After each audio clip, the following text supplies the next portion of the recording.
Praise the Lord. கர்த்தரும் இரட்சகருமாகிய இயேசு கிறிஸ்துவின் இனிதான நாமத்திலே உங்களை வாழ்த்துகிறேன். கர்த்தர் உங்களை ஆசீர்வதிப்பாராக. இந்த இனிய நாளை காண செய்த தேவாதி தேவனுக்கு ஸ்தோத்திரம் உண்டாவதாக. யாத்திராகம புஸ்தகம் 33வது அதிகாரம் 15வது வசனம். அப்பொழுது அவன் அவரை நோக்கி, உம்முடைய சமூகம் என்னோட கூட செல்லாமற் போனால் எங்களை இவ்விடத்திலிருந்து கொண்டு போகாதிரும்.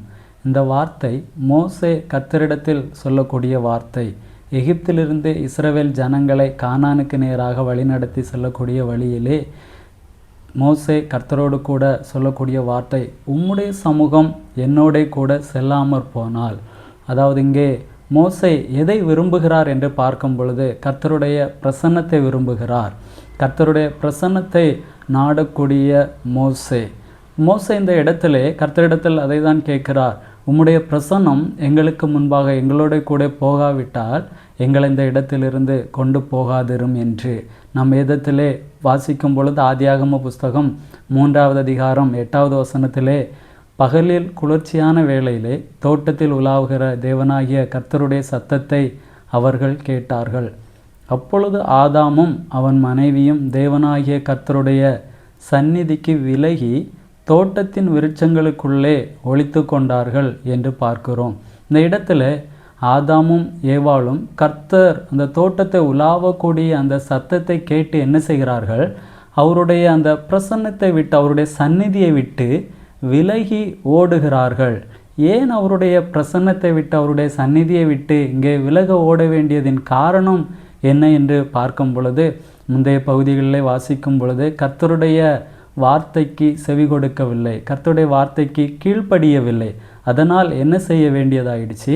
கர்த்தருடைய பிரசன்னத்தை விட்டு விலகி போக வேண்டிய ஒரு சூழ்நிலை உண்டாகிறதை நாம் இங்கே பார்க்க முடிகிறது. நாம் நம்முடைய வாழ்விலே கர்த்தருடைய பிரசன்னத்தை விட்டு விலகுகிறவர்களாக அல்ல, கர்த்தருடைய பிரசன்னத்தை நாடுகிறவர்களாக இருக்க வேண்டும். புதிய ஏற்பாட்டிலே லூக்கா எழுதின சுவிசேஷம் 10வது அதிகாரம் 42வது வசனத்திலே அங்கே சொல்லப்பட்டிருக்கிறது, மரியாள் நல்ல பங்கை தெரிந்து கொண்டாள் என்று. இங்கே நல்ல பங்கு என்று எதை குறித்து சொல்லப்படுகிறது?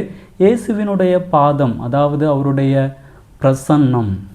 அவருடைய பிரசன்னத்தை நாடி நிற்கும் பொழுது, அவருடைய பிரசன்னத்திற்கு கீழாக நிற்கும் பொழுது, அவருடைய பிரசன்னத்தில் இருக்கும் பொழுது நிச்சயமாக காரியம் நன்மையானதாக தான் முடியும்.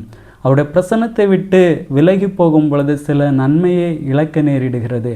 அவருடைய பிரசன்னத்திலே நில்லுங்கள், நன்மையை சுதந்திரித்து கொள்ளுங்கள். கர்த்தர் உங்களை ஆசீர்வதிப்பாராக. ஜெபிக்கலாமா? நல்ல தகப்பனே, எங்களோடு நீர் பேசின நல்ல வார்த்தைக்காக உமக்கு ஸ்தோத்திரம். உம்முடைய பிரசன்னத்தை விரும்புகிறவர்களாக கர்த்தர் எங்களை மாற்றுவீராக. மோசே சொல்கிறார், உம்முடைய சமூகம் எங்களோட கூட செல்லாமற் போனால் எங்களை இவ்விடத்திலிருந்து கொண்டு போகாதிரும் என்று. அதே போல தான் எங்களுடைய வாழ்க்கையிலே எங்களுடைய எல்லா காரியங்களிலும் உம்முடைய பிரசன்னத்தை நாடுகிறவர்களாக, உம்முடைய சமூகத்தை நாடுகிறவர்களாக கர்த்தர் எங்களை மாற்றுவீராக. உம்முடைய பிரசன்னத்திலே கலிகூற கர்த்தர் எங்களுக்கு உதவி செய்யும். காரியங்களிலே நன்மைகளை காண கர்த்தர் எங்களுக்கு உதவி செய்வீராக. உம்முடைய நாமத்தை மகிமைப்படுத்தும். இயேசுவின் நாமத்தில் பிதாவே, ஆமேன். God bless you.